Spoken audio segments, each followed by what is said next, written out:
Hey folks, I'm Durwell Montgomery, Executive Director of Bethesda Center for the Homeless, and I am out getting ready to set up my tent to prepare for this evening to camp out and to sleep out on behalf of Bethesda Center for the Homeless as we raise awareness about the homelessness issue in our community. Over the course of this last few months in the midst of a pandemic, we have all looked at opportunities to serve and to step up and to engage. Bethesda Center has been at the very center of this work as we've worked to make sure that medically fragile populations had a special place as we operate medically fragile shelter in our community right now. That's a temporary location for those who are homeless in our community, who have health challenges, to pull them out of mass shelter so that they can have a temporary place to go. We do this in partnership with the City of Winston-Salem United Way and Cities with Dwellings. We are also in this very moment ensuring that the largest number of individuals who are homeless in our community right now are housed at Bethesda Center. We are the largest provider of services to homeless individuals with case management, 100 beds, 60 beds for men, 40 beds for women. And we do this work to make sure that we can transition individuals into permanent housing. Just last year, we had nearly 130 individuals that were able to move out of homelessness into permanent housing. And we're excited about the course we're set right now to continue to house more individuals and to move them into permanent housing. With your support, we'll be able to reach our goals and to make sure that we're housing more people and helping the homeless population in our community transition from homelessness to hope. Thank you so much for participating. Hope you enjoyed the documentary, and in your own way, go in your backyard, go out on your porches, under your car porches, set up camp, experience this, share your stories, post it, help us continue to raise awareness about the issues of homelessness in the city of Winston-Salem, Forsyth County, and abroad. Thank you.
I have slept on an empty bus with a bunch of other people.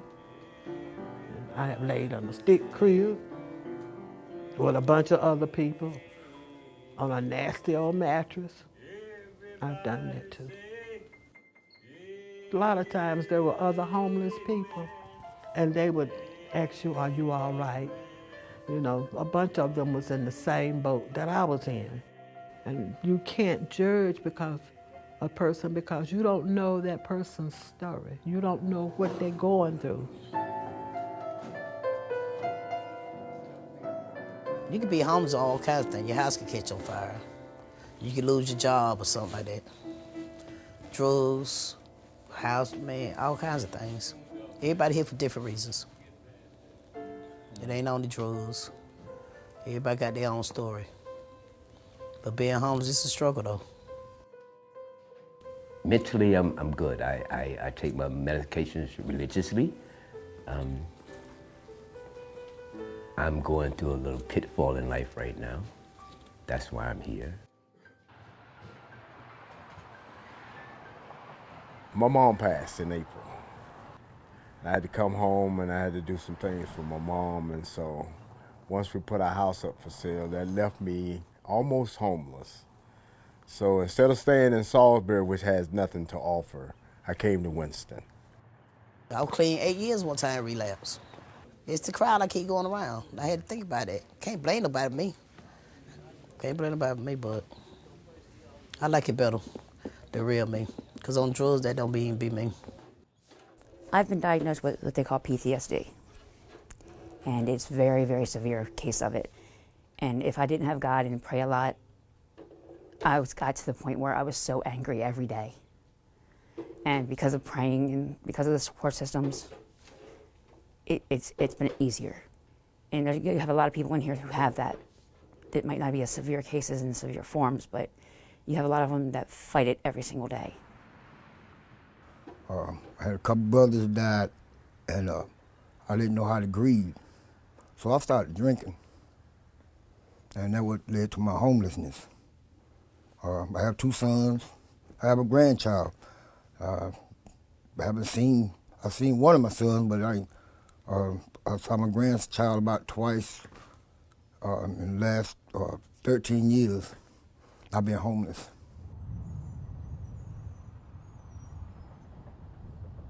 If you don't remain positive in life, life is going to be short. And what I mean by that is, I don't mean chronologically, but you're going to short your life mentally really, really early. So I had to learn that. I had a lot of doubt a lot of times, especially when I was out there on drugs. This right here always be somewhere, I call it my comfort zone, safe zone. Cause long from here, I ain't gonna do no drugs. I ain't gonna do no drugs, so all my friends, and they were like, you come stay, you ain't gotta go to the shelter. For what? They doing drugs. It ended up having me pick right back up on drugs. This right here, my safe zone. I'm more safe right here, cause you know, I go out, I come back. Because anybody can go homeless at any time, you know. People are one paycheck away from being homeless. And there's nothing to be ashamed of. It's just how you make it, you know. You can stay here and be homeless and wallow in your guilt, or get up and do what you need to do to move forward. So that's what I did.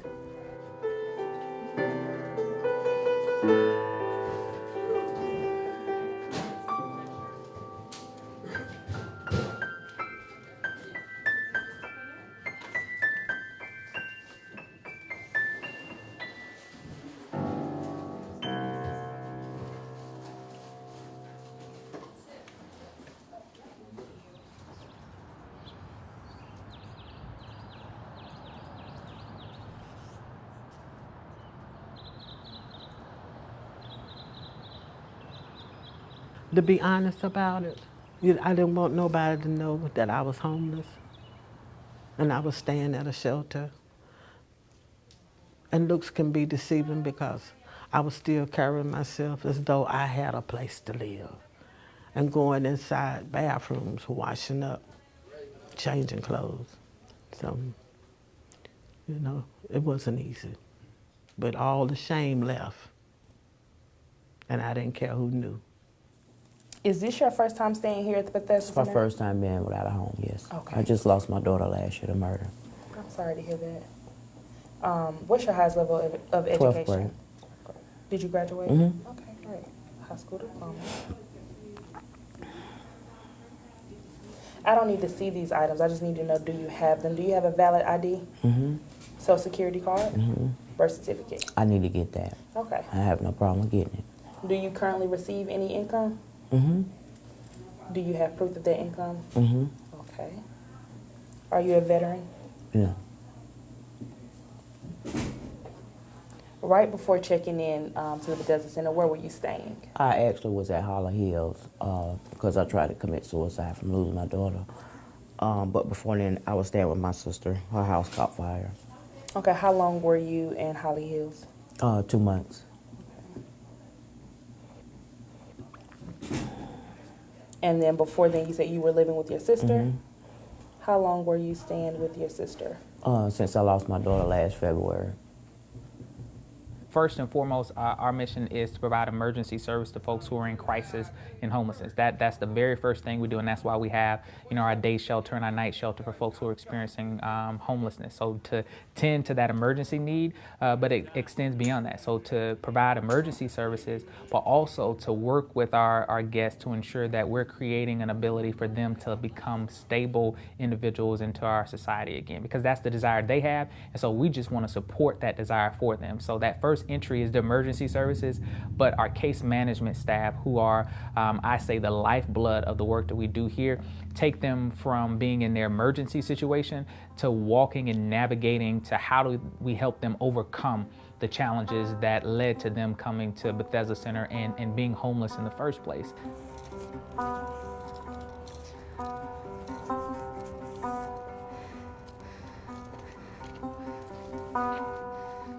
Outreach.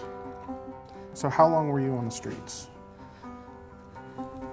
For about 2 weeks straight. Okay. But then I had moments where I was like transitioning back and forth from jail. My mom, you know, we didn't have a real healthy relationship. Okay. When was the last time you had like a stable place that you were staying, a place that you called your own? About 2 years. Because it started in Charlotte, and it went from Charlotte to Jacksonville, Florida, and from Jacksonville, Florida to Statesville. And I've been homeless. I'm termed chronically homeless. You know, I was battling my addiction and domestic violence, and I guess you got to be broke down to be built back up. Good morning. So when someone first arrives, they stop at the front desk to get a bed. That's the first step, is securing your bed. And once you get your bed, you keep that bed for 90 days. But in between time, you have to do your assessment here at the shelter, and then you also do orientation. And we have the orientation to explain to you the rules of the shelter, as well as a case management orientation, which one of my case managers completes every Monday, so an individual will understand when they will be seen by a case manager. Check-in time is between 7 p.m. and 8 p.m. Your personal items will be searched nightly by the staff member that may deem it necessary. This can happen randomly. Wake up is at 5:30 a.m. Checkout time is 6:30 a.m. and no later. Stearns. Yeah. You are on 21. Alright. Mr. Harris, you on 32. Mr. Keller. Yes, sir. You're on 45. 45. They need things. They have tons of questions. Need a lot. I gotta keep the order, so I'm pretty much shelter monitor, security, therapist. Therapist is that's like at the top list of my job, being a therapist. They definitely need a lot of attention. They might need hygiene products, towel. I gotta go check for towels and rags, sheets, all types of things. We got 60 beds. Every night you gotta take a shower. When you get done with your towel and rag, you gotta turn in your towel and rag to whoever's working. Once you do that, we'll mark you off for taking showers. There's no electronics, weapons, or food inside the dorm at any time. Your electronics and weapons, you turn at the point of check-in. Your food, you leave in the bins. You can eat it any time before 11 p.m. 2 smoke breaks a night. I usually call them at the same time. Please do not ask me about a smoke break. Lights out at 11. Please do not be walking around after 11 o'clock. You need to be in your bed. The only thing you need to be doing after 11 o'clock is using the restroom and sleeping.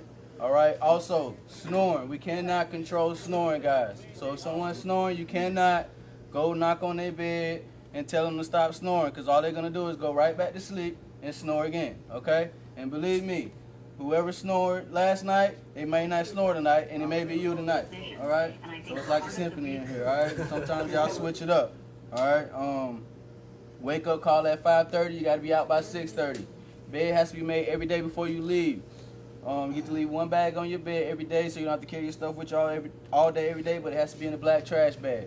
You get one bin or a suitcase to go in the bin room.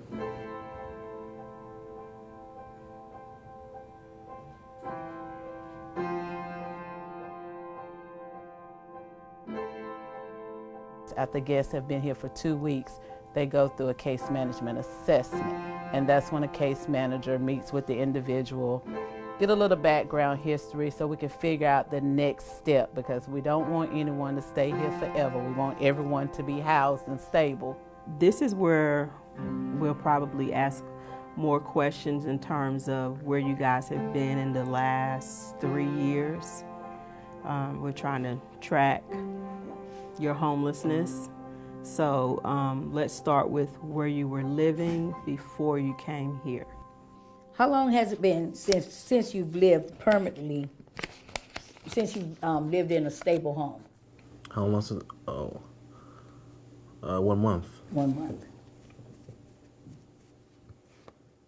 Okay.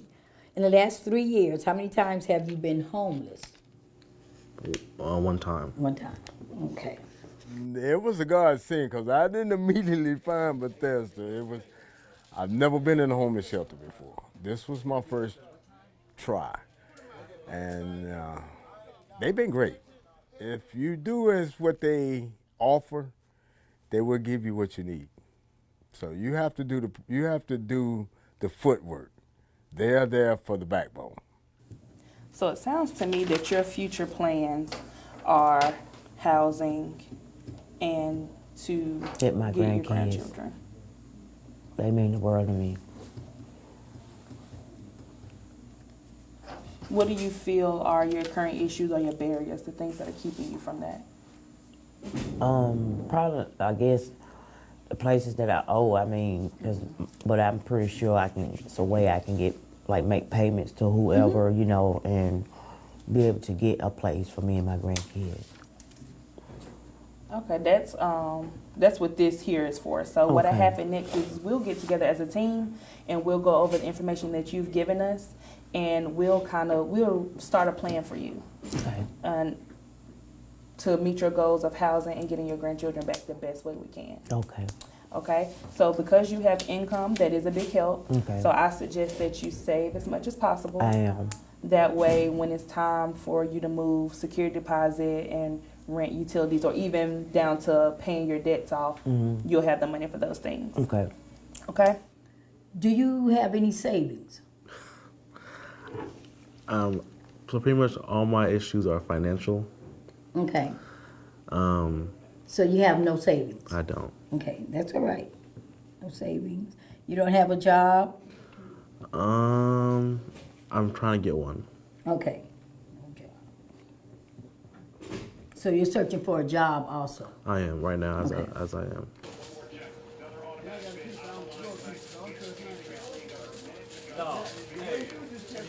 Once they complete the assessment, that same day the case management team meets and they staff the case. And so they discuss the case and what plans, what would be the best plan of action for that individual. And the guest receives that note in the dorm that same night or the next day saying what their next steps are and who the case manager is that they'll work with to get to those next steps. And so everyone has a 90-day stay here, but with the guests, we encourage and we push very hard to get them connected to whatever services, whether it's mental health, substance use, Medicaid, disability, looking for a job, education, whatever it is, we're really pushing them hard to get connected to those services as soon as possible, because 90 days will be here before you know it. After they've been there for about 2 weeks, we bring them up one by one and we do an assessment on them and kind of get to know their story and make their housing plan. They'll get a contact person, a case manager, and who will follow them with their specific plan for them, because no one's the same. He says he doesn't have any family support, he doesn't have any source of support, and he's not connected with any other agencies. His future plans are to find a place to live and work until he dies. His words, literally. He did not acknowledge substance use as a barrier for him reaching his goals. And so I asked him, how long, what's the longest you've not used? And he said 4 years. And I said, okay, what was going on during those 4 years? He's like, I was incarcerated.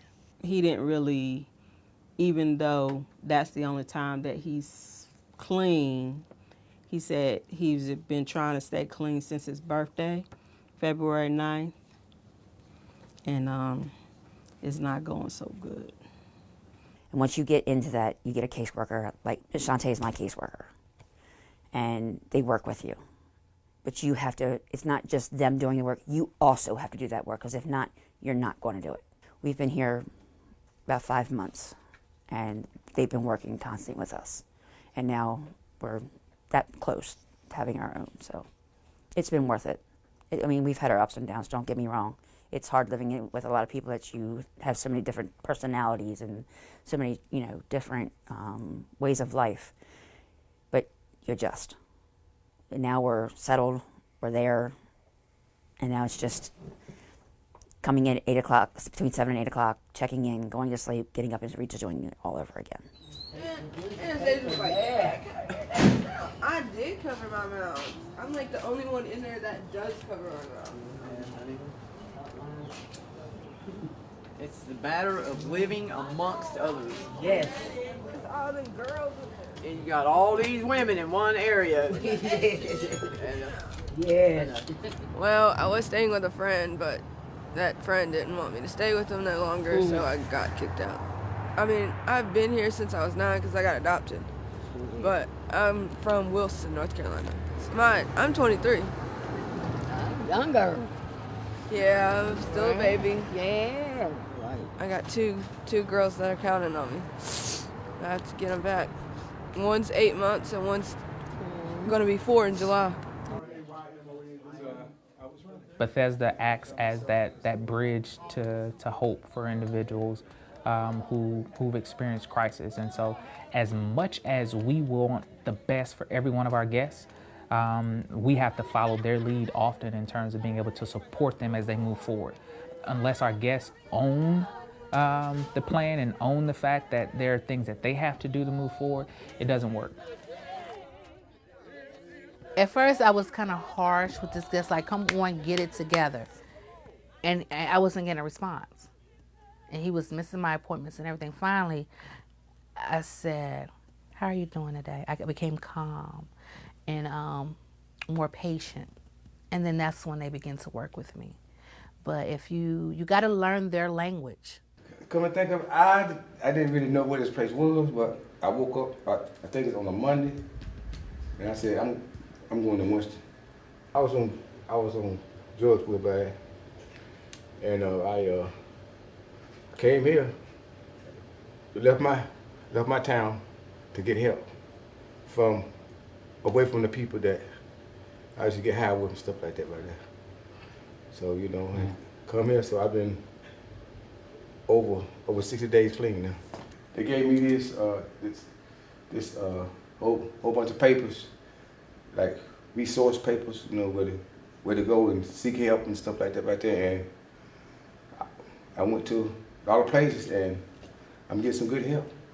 We get individuals who doubt things because they've been let down, for so long, and you have to build trust and relationships with this population, because if you don't, you might lose them, and you want to show them something different. They've got me case management. I'm on the housing list. I got my food stamps. They helped me get my ID, my birth certificate, my social security card. They helped build up my self-esteem. They have helped me rebuild my confidence in self. That and the fact that I begged them and bugged them and drove them crazy to give me something to do. That's what we do at Bethesda. I think we give hope with supportive services. In the night shelter, we tell people that you're going to make it.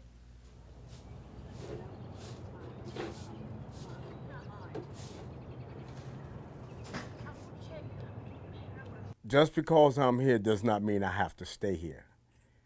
I move each step. Each is one step at a time. Sometimes it's a giant leap, sometimes it's one step at a time.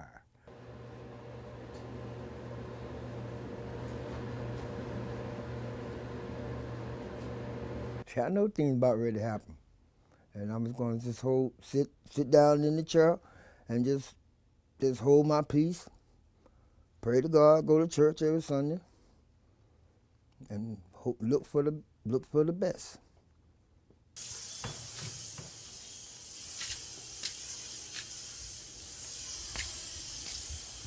If anybody say that the Bethesda Center didn't help them, that's because they didn't help themselves. You know, like I say, you can take one step, they'll take two. Roll? Tell me. Yeah. There's some good old soft rolls right there. Oh, they are. That good?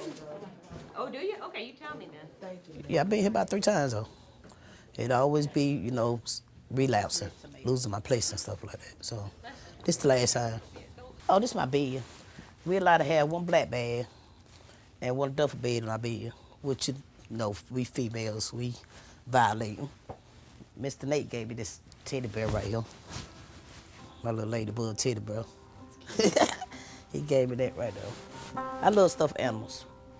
But we allowed to have one black bag and one duffel bag. This right here, my shower bag, where I have my soap and stuff like that in. We have to make our bed, it have to be tucked, and it had to be neat and stuff like that. I give myself about 3 more months here. 2 to 3 more months. And then what does your future look like? It's gonna be good. I feel and see, it's gonna be good. It really is. Get back into my grandkids' life and stuff like that, invite them. I'm just ready to go so I can invite them down. I miss my grandbabies. How old are they? 11, Elijah be 10, April. The last 2 is 1 year old. Those 2 I'm focused on. I video chat them, talk to them on the telephone, so.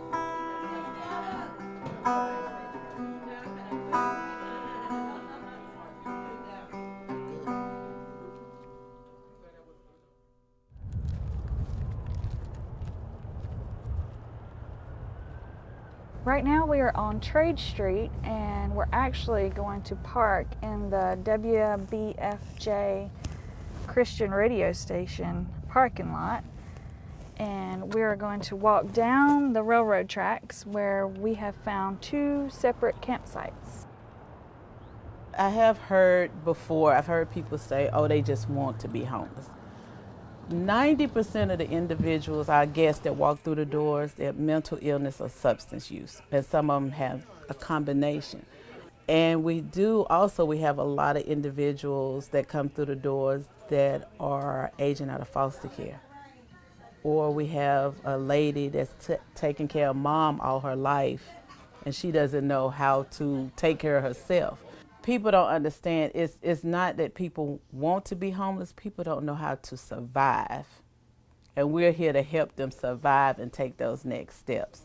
It's a lot of work. It's not just because you see somebody homeless and standing on the corner, they have a story. And we're here to get the story and try to help them go to the next step. We want to find a better ending to that story. So if we see someone, we will offer them the blessing bag.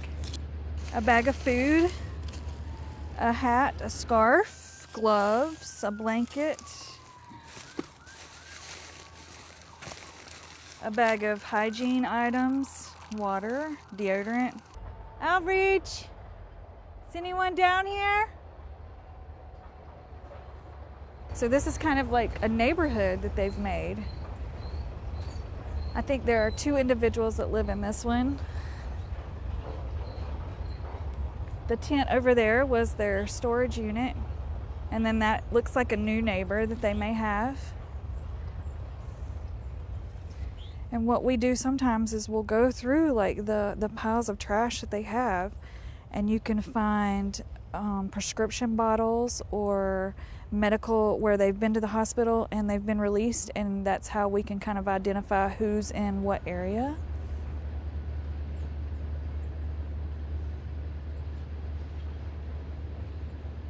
I knew somebody that was here a long time ago. I can't remember, it was Niecy something, and she always told me, say, well, if you ever need someplace to go, try the Bethesda Center out, and they'll help you get back on your feet. And I remember that. So when I was coming down the mountain from Asheville, I said, well, you know, if I go to my brother's house, you know, I love my niece and nephew, but they yelling, screaming, and hollering. So I said, nah, I think I go to the shelter, you know, just manage on my own. I didn't want to like be a burden on nobody else.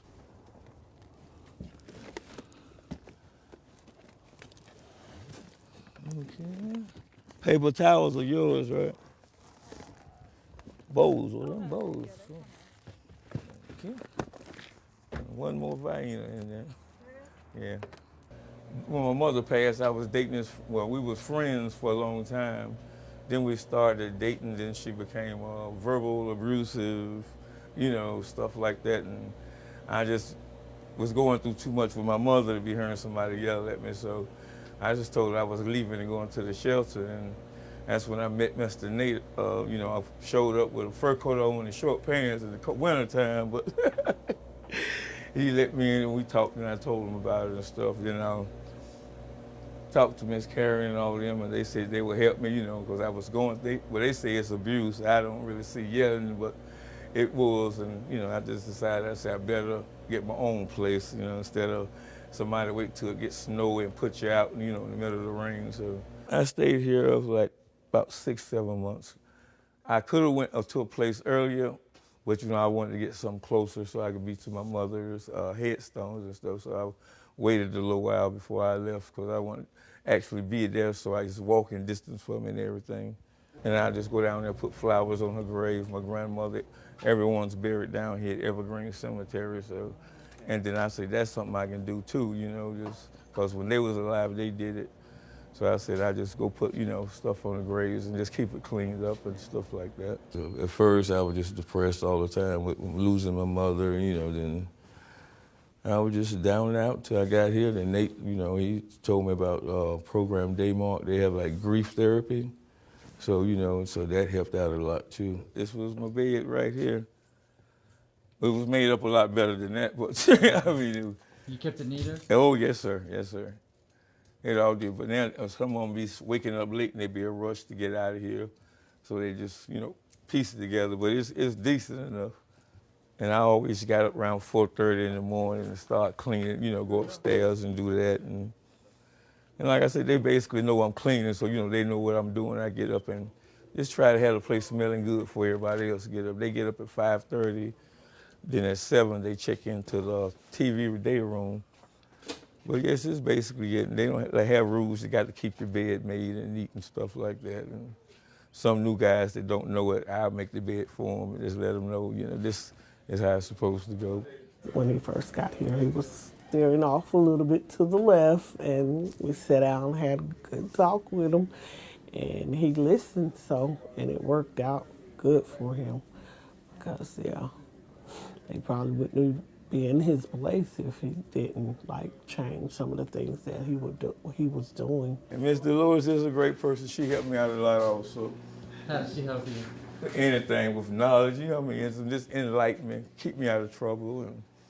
And Miss Karen is the greatest caseworker ever. Oh yeah, why is that? She's my caseworker.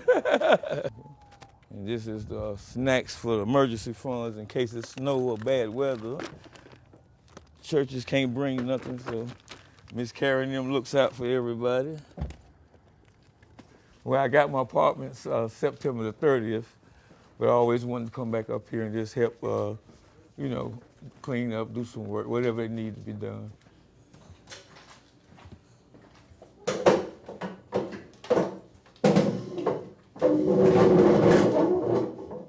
Timothy was at the shelter for a while. I'm not sure exactly how long, but he was my client, and we housed him. And after about a month in housing, he missed us so bad that he came back and he volunteers daily. He cleans, he does the laundry. He just helps out in any way that he can. If I'm gonna be living here, I would like to keep the place clean. And so that's how it first started with me getting into it. And I just said, okay, I'm gonna just keep doing it. And I told him when I got my house, I still would come back and do it. And I just kept my word. And when I come in early in the morning, the people, you know, usually throw their sheets and towels in here. I come in and get them started, then I go upstairs and like mop the floors, clean the restrooms upstairs for them. I know that he was in the prison system for a while, and when he got out, just really didn't have anywhere to go. So he fell into the right place by being at the Bethesda Center because now he's successful. That's the only thing that I always think what my mother used to tell me, say, he watching over you and we will be too one day, so just make us proud. So that's my goal now, just start my life. Don't have any kids at 51, so I just concentrate on helping my nieces and nephews.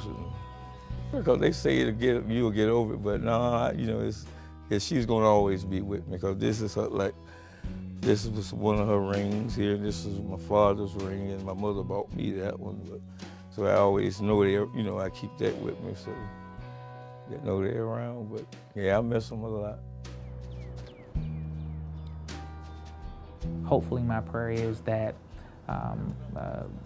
people will not just necessarily be grateful for the work that we do, but we create a space where people want to do it for someone else after they've come through the space.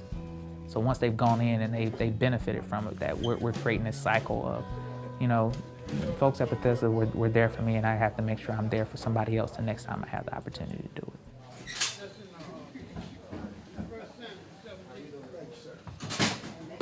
But our main primary purpose for Heart for the Harvest is the purpose of salvation. Somebody say salvation. Salvation. So we want to pray that these men and women come to know Christ. Amen? Amen.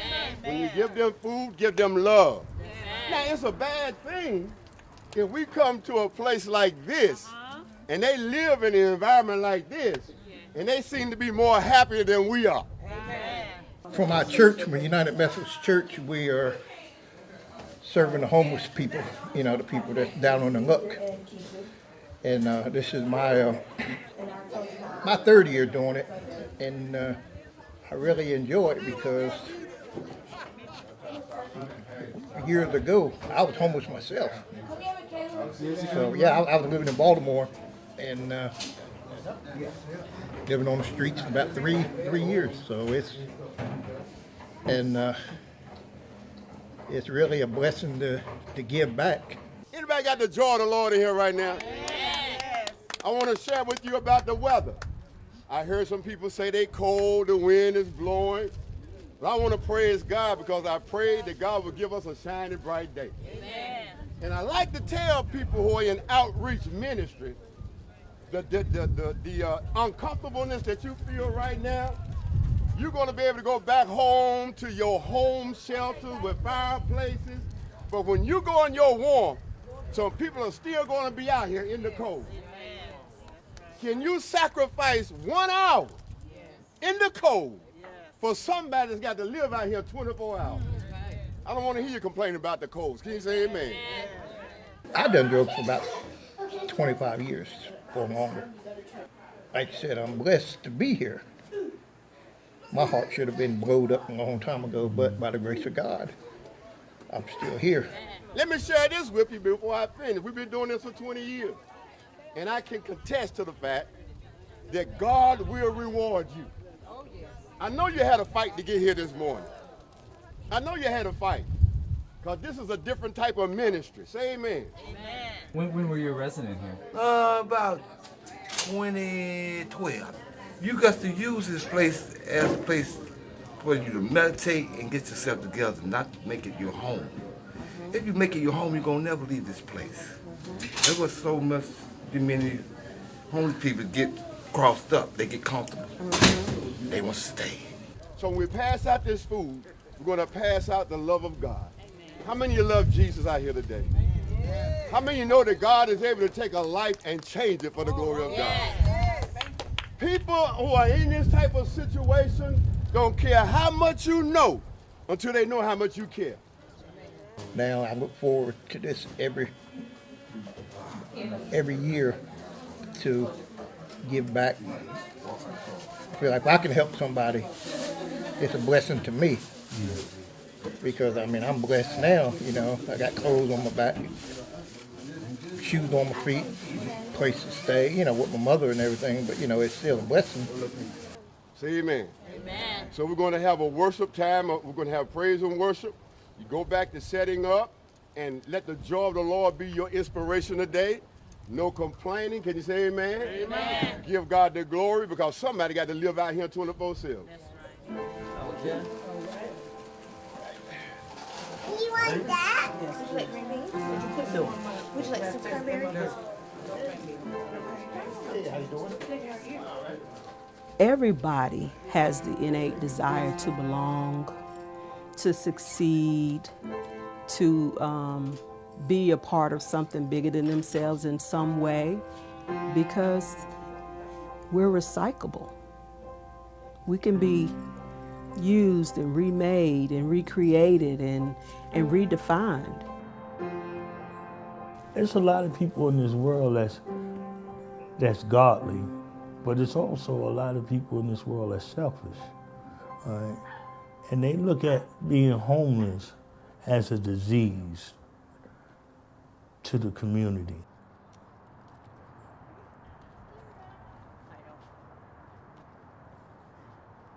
Well, I basically did a lot of traveling to get to the point of where I'm at. With I was here in Winston-Salem. Then my brothers died.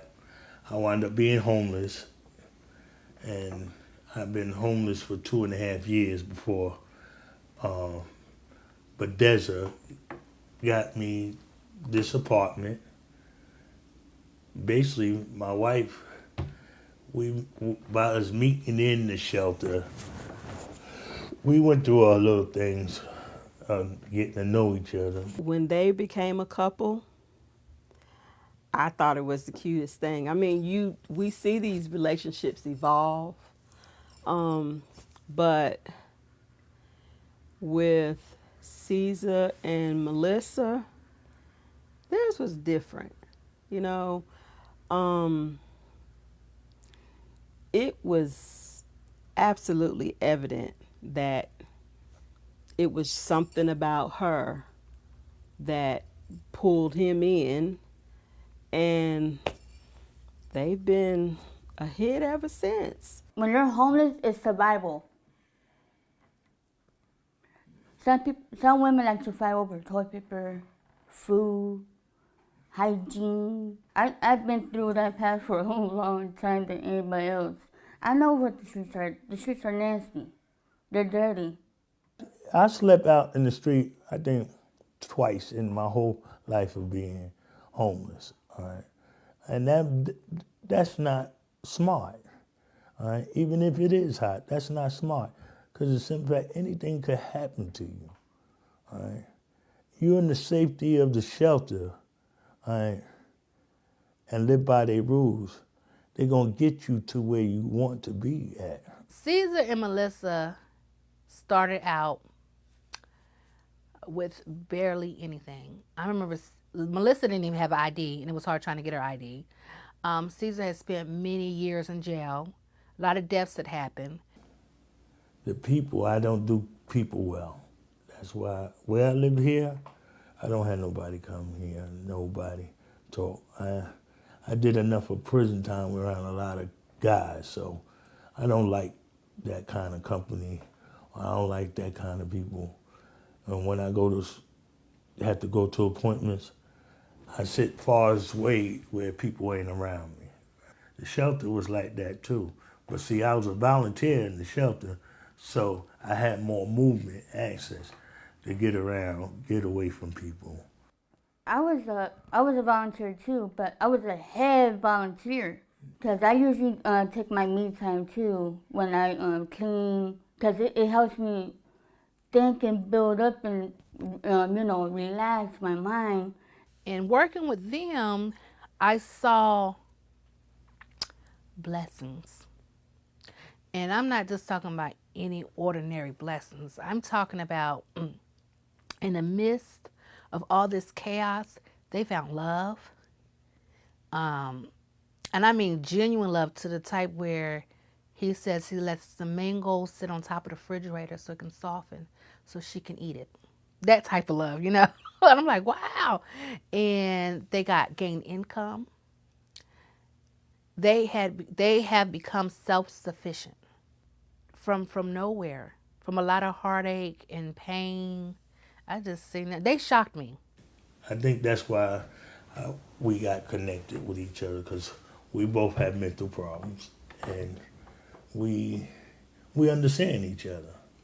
You know, a lot of people didn't think we was gonna make it, or we was gonna continue on after we got out of the shelter. But we got married April the 25th of last year, and she been living in here since then. They did it. They did it, and they did it silently. That's the beauty of it. They didn't boast. It just kind of flourished. You know, one day we see them together. Next time they're like, "Are you gonna come to our wedding?" We're like, "Y'all getting married." They had my back. All right, they really had my back. All right, I know sometimes they didn't think I would get to where I'm at. We had a bumpy ride while we was in there. Yeah, roadblocks. Yeah, roadblocks, and then we had to realize we had to stop certain things we was doing too, like drinking. Because she get an attitude. Me, I'm mostly laid back. I don't like to argue. But then we haven't had no problem since we moved in of communicating with each other. Not arguing, not even a fist fight. Yelling, talking. She takes care of him and he takes care of her. They really love each other, and they really look out for one another. And from what we see, they are good to one another. So that's a blessing.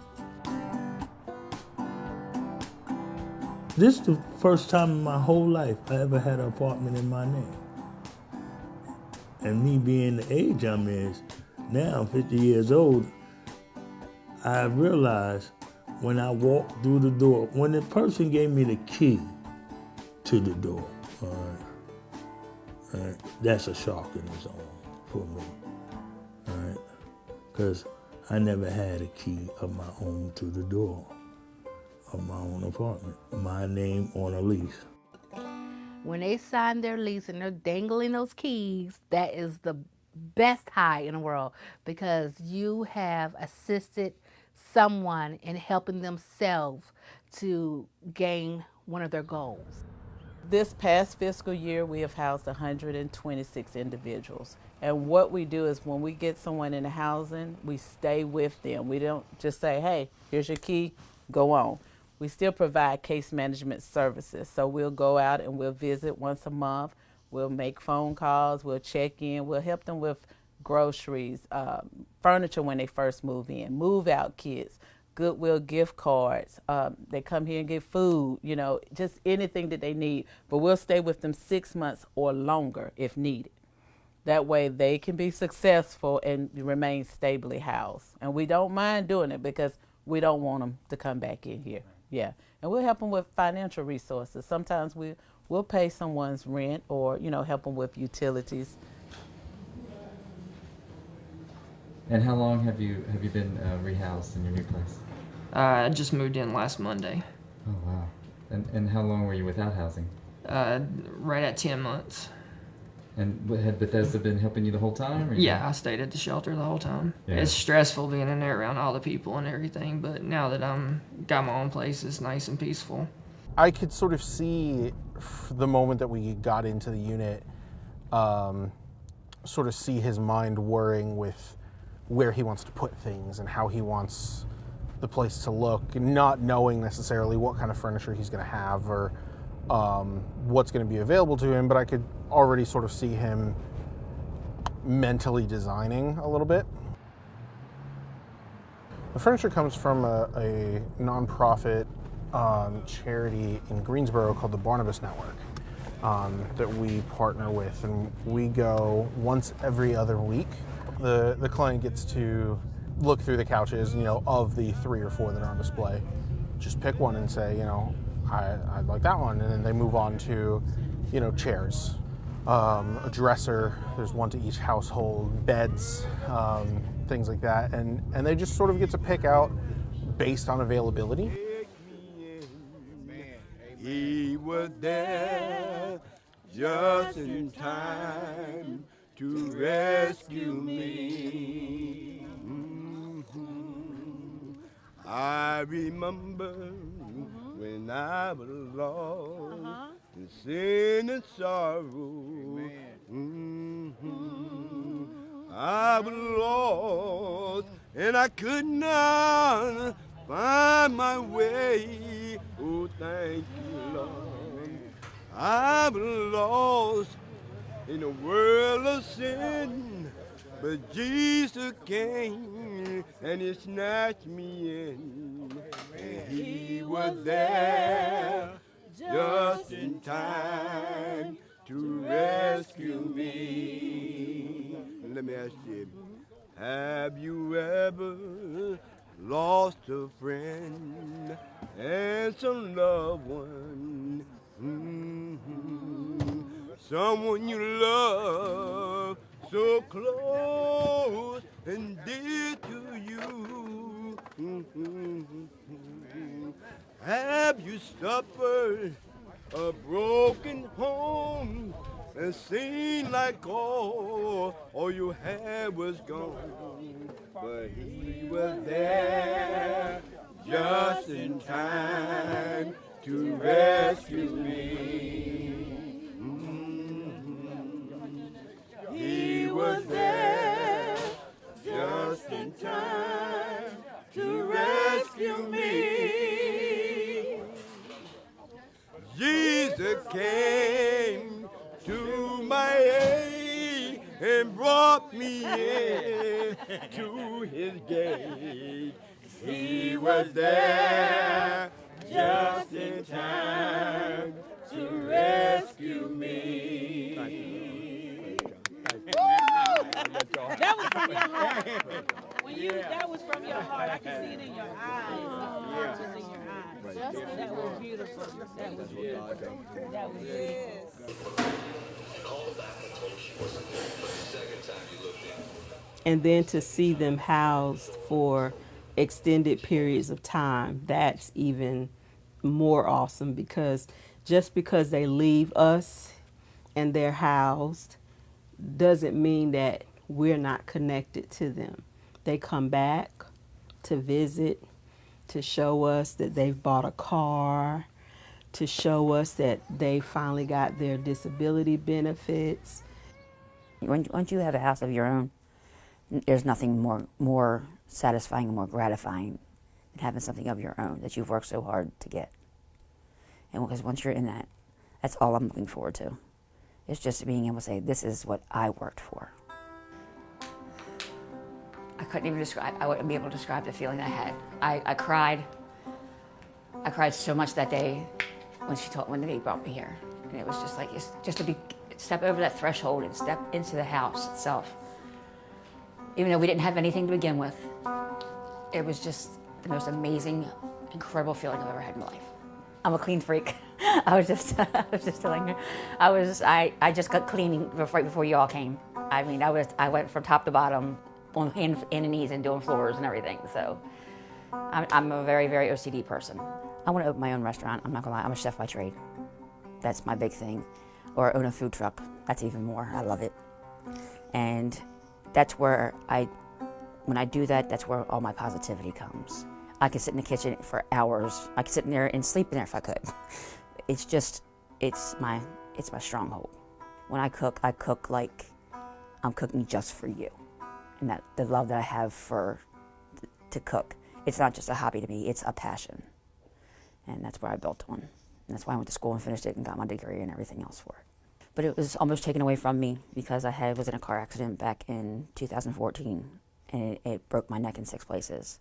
So now I can't do all that heavy lifting that I used to be able to do either. But my food stamps do come out on the 7th. They're only giving me food stamps. He doesn't qualify anymore for some reason. Don't know why.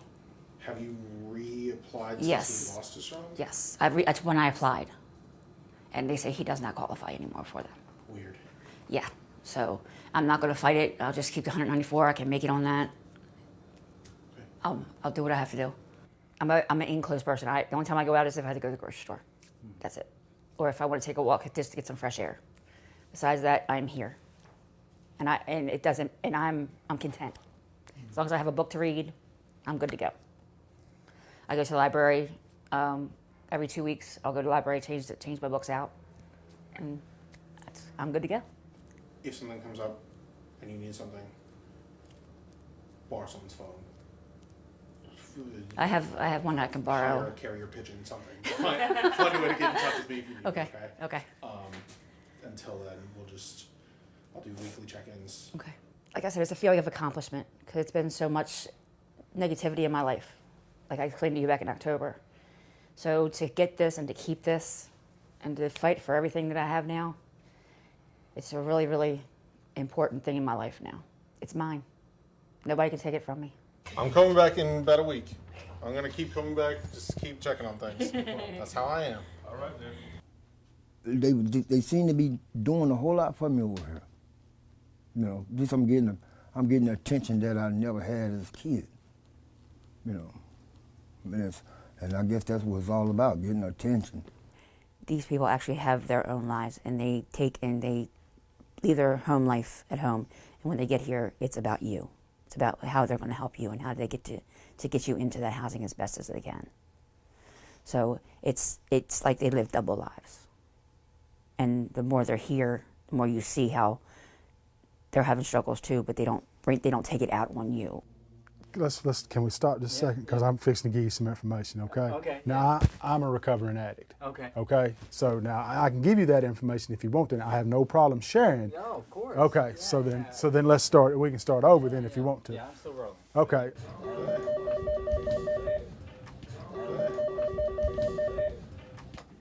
Bethesda Center to the Lord speaking. How may I help you? Hey. Okay, for Miss Trina, right? I would not want anyone working here if they didn't have compassion and empathy for this population. I don't want you here. I do not want you here because if you're just here to get a paycheck, I don't want you here. I want somebody that cares. How long have you been doing this job? Over 5 years. I started out as an intern and refused to leave and got the job, and we'll stay here forever if I'm allowed. So I left Yadkinville right around 21, 22. I became addicted to opiates. Went through about 13, 14 years with addiction. July 7th, 2013, got clean, been clean ever since. So we don't ask the guests to do anything that we wouldn't do ourselves. You know, if we say get on a bus, we have been on a bus before. If we say you got to go to the clinic or something, we've all done those things. So we're not asking the impossible, and I can truly say, I know you can do it because I've done it. Went back to school at Forsyth Tech. Got an internship actually through Forsyth Tech at Bethesda. And that internship turned into a job. And then 2 promotions later, I'm now the shelter director. So it's life-changing. It's tedious. It's stressful sometimes, but it's also rewarding. But I was homeless, and it really helps me when I'm, encountering the guest or the guest have an issue. I kind of see things from their eyes more so than somebody who hadn't been through what we had been through. It's a tough place to be, but it's a great place to be. By me being here, and I see it every day, I see what drugs are doing to people. And that way I don't ever forget what drugs did to me. That's how I see it. I've got a cap off a needle sitting on my desk, just sitting there. And several people said, why don't you throw that away? I said, because I don't want to throw it away. I want to see it. I want to see it every day. I know what my life used to be and what my life is now. I'm going to go get all my papers now. Okay, so as soon as you get them, you tell her, and then we'll set up a time. I'm going to go pay all the first. Okay, all right. I told somebody the other day, I have to carry me out of here in a pine box. I'm not going anywhere. Yeah, because I feel like all of those years I spent in addiction, that was preparing me for this.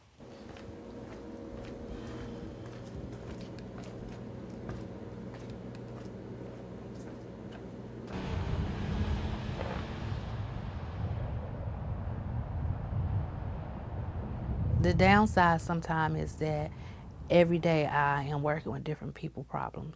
Every day. Yeah, and that's stressful. And we have a lot of success, but at the same time, you can't fix everything for everybody. But at the end of the day, where I find my peace is I've done everything that I possibly can do today. I can lay down at night and I can go back to it in the morning. Good morning.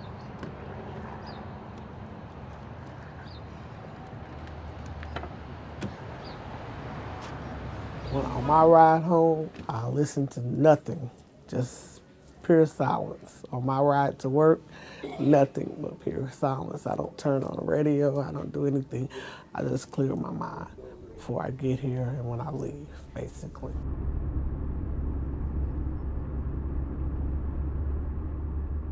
I'm big on self-care. I'm big on self-care. I preach it around here all the time. I tell my case managers, self-care, self-care. Because if you don't take care of yourself, you can't take care of these guests when they come through the door. We're just not a dot or a speckle when it comes to these folks' lives. We've been a part of it, and we've been a part of the process.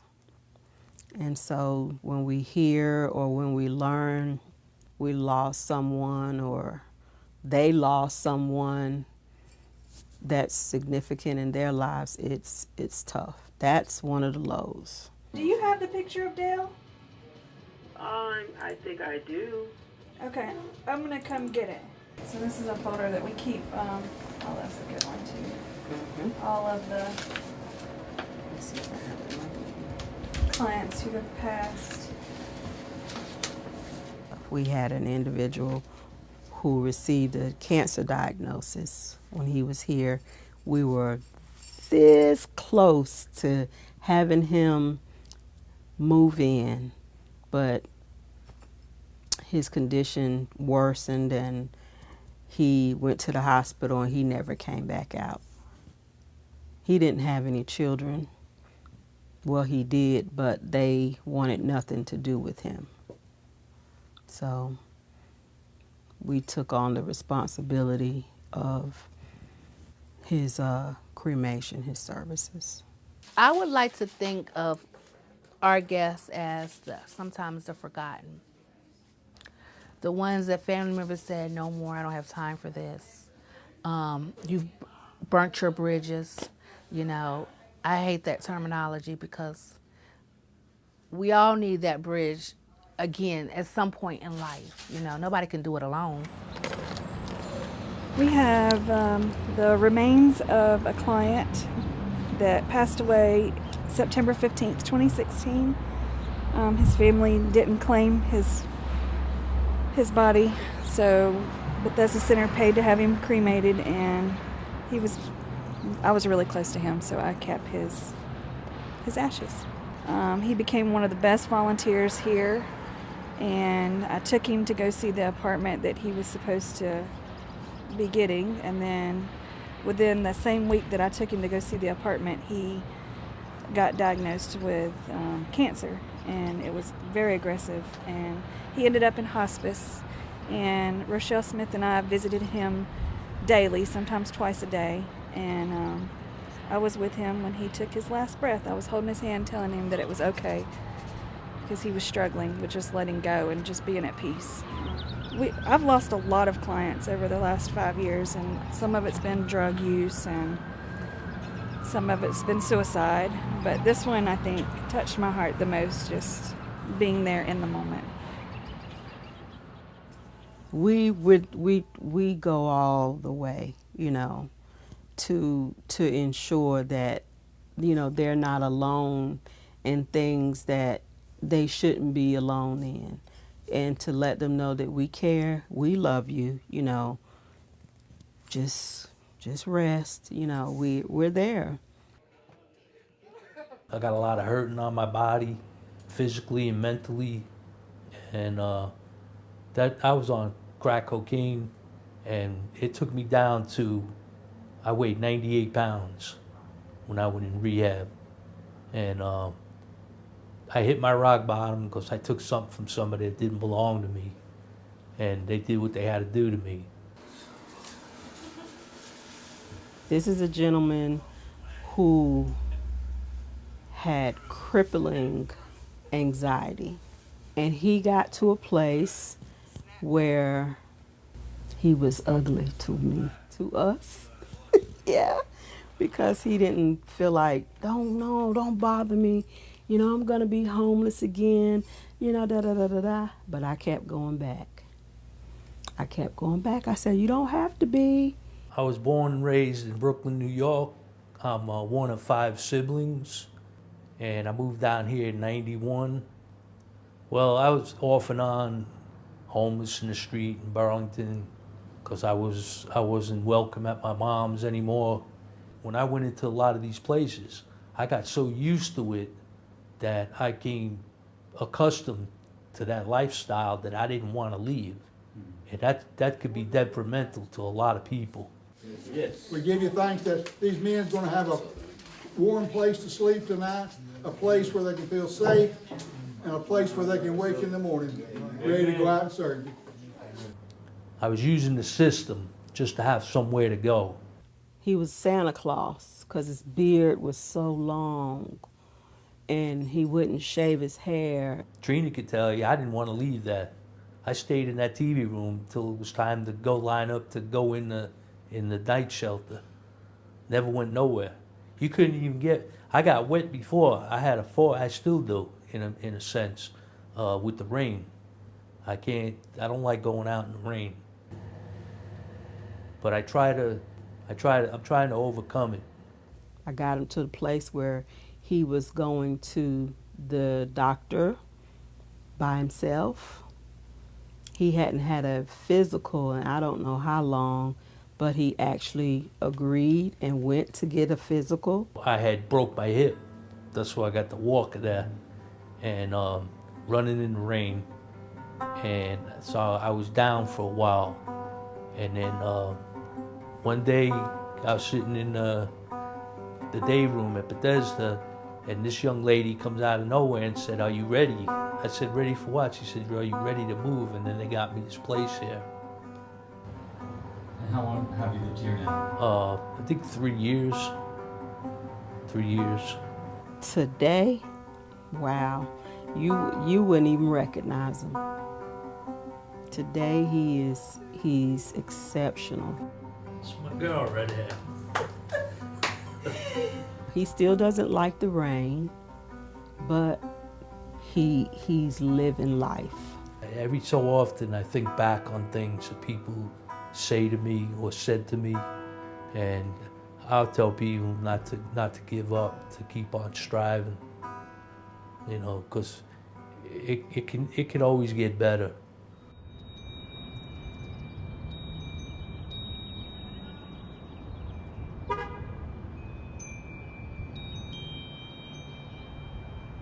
Is there any other questions? Okay. Well, good luck to every single one of you. Use the resources and you will succeed. You will succeed. You will reach your goals. And at the end of the day, most folks in the homeless community, they just want you to see them as human. See them as a person. Not their brokenness, not their issue, not their problem, but just as another human being. And finally, at last, I just had to break down and tell them, I'm gonna have to go. I'm going to the shelter. I can't keep living the way I'm living, this place, that place, sleeping in the park, walking the streets all night, because I was hungry. It was a struggle. And I'm thankful. I'm still here. I'm still here. I'm not defining a person based on what they have, based on what they have had in the past, you know, what they can offer me, or anything like that. It's about finding the meaning for where you are right now so that you can get to where you desire to be. And, you know, just to bring about hope so that things can change in the lives of other people. it's attainable, you know, but it does take work, and it requires devotion.